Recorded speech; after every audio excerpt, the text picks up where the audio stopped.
तो हेलो दोस्तों, आज some basic concept of chemistry का ये पार्ट 2 वीडियो है, जिसमें मैं आप सबको मोल कॉन्सेप्ट जो मेन टॉपिक है हमारा वो है। उसके बाद एटॉमिक मास और मोलिक्यूलर मास। तो सबसे पहले हम समझते हैं परमाणु द्रव्यमान के बारे में, जिसको इंग्लिश में कहते हैं एटॉमिक मास। तो ये एटॉमिक मास होता क्या है, ये आज के इस वीडियो में बताऊँगा। तत्वों के परमाणु द्रव्यमान, कोई भी तत्व का परमाणु द्रव्यमान ज्ञात करने के लिए, तत्व के परमाणु द्रव्यमान ज्ञात करने के लिए आजकल क्या है, कार्बन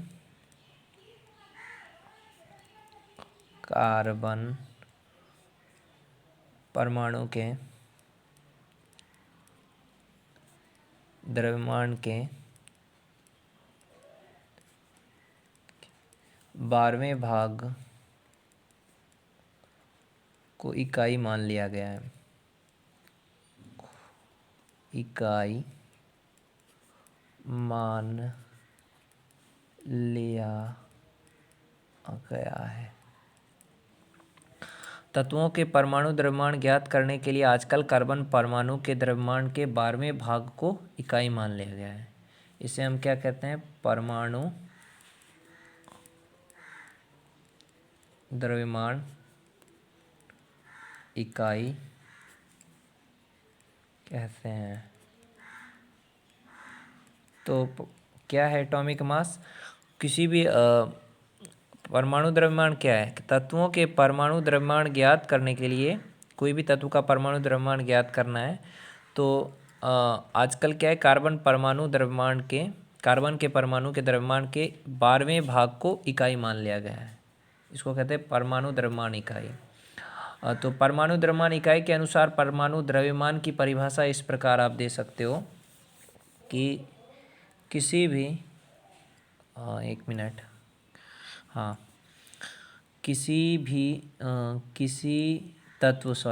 तत्व का परमाणु द्रव्यमान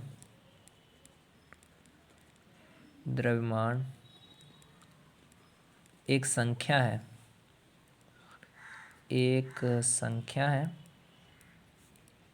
जो बताती है, जो क्या करती है, किसी तत्व का परमाणु द्रव्यमान क्या है, किसी तत्व का परमाणु द्रव्यमान एक संख्या है जो बताती है कि उस तत्व के एक परमाणु का द्रव्यमान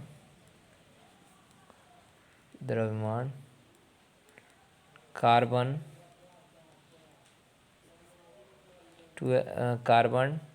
एक मिनट, यहाँ पे लिखो C12 के एक परमाणु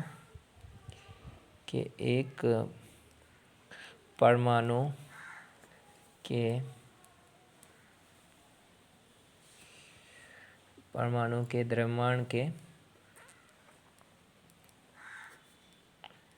12वें भाग से कितना गुना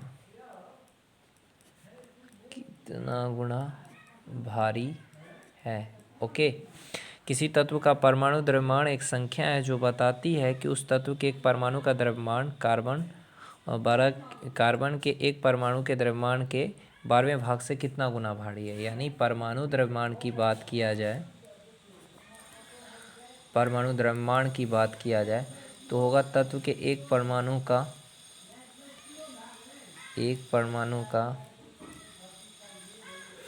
द्रव्यमान बाय कार्बन 12 के एक परमाणु के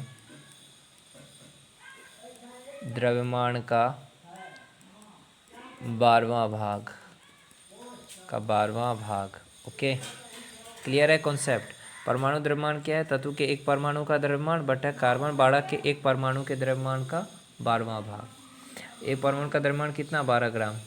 मैं आपको बता दूं, जैसे 6.022 इंटू 10⁻23 कार्बन 12 है, 12 परमाणुओं का द्रव्यमान कितना हुआ, परमाणुओं का द्रव्यमान कितना हो जाता है? परमाणुओं का द्रव्यमान हो जाता है आपका 12 ग्राम। ओके, 6.022 10⁻23, 6.022 10⁻23, 12 कार्बन 12 के परमाणु का द्रव्यमान कितना? 12 ग्राम। इसलिए एक कार्बन परमाणु का द्रव्यमान, इसलिए एक कार्बन परमाणु का द्रव्यमान क्या हो जाएगा?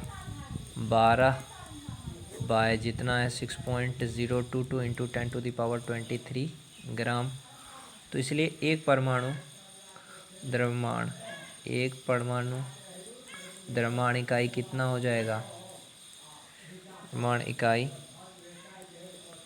कितना हो जाएगा? AMU atomic mass unit 12 by 6.022 into 10⁻23 into 1/12।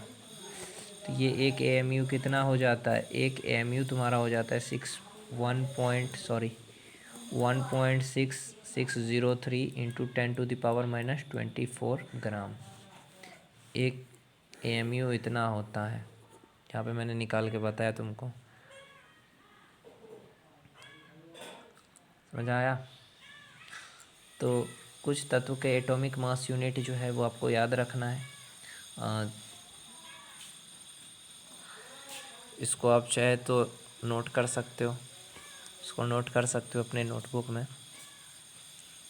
उसके बाद मैं आपको बताऊंगा कुछ तत्व के परमाणु द्रव्यमान। उसके बाद हम पढ़ेंगे मॉलिक्यूलर मास, आणविक द्रव्यमान जिसको कहते हैं मॉलिक्यूलर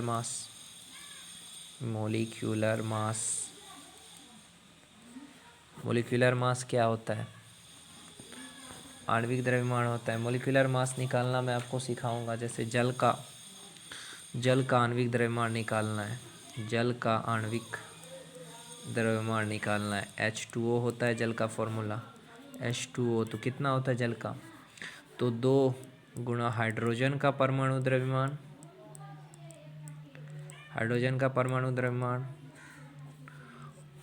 प्लस 1 गुना ऑक्सीजन का परमाणु द्रव्यमान, दोनों निकाल दो तो क्या हो जाएगा? हाइड्रोजन का परमाणु द्रव्यमान 1 प्लस इसका 1 गुना ऑक्सीजन का परमाणु द्रव्यमान तो 16 2 18 हुआ। हाइड्रोजन का 18 AMU। क्या हुआ? ये आणविक द्रव्यमान। तो ये है आणविक द्रव्यमान, और वो था एटॉमिक मास और मॉलिक्यूलर मास निकालना आपने सीख लिया। अब हम मोल कॉन्सेप्ट जो है वो इजीली सीख पाएंगे। मोल का मतलब होता है किसी भी चीज़ में कितना परमाणु, अणु या आयन है, तो वो मोल का मतलब होता है 6.022 10⁻23। यही होता है मोल।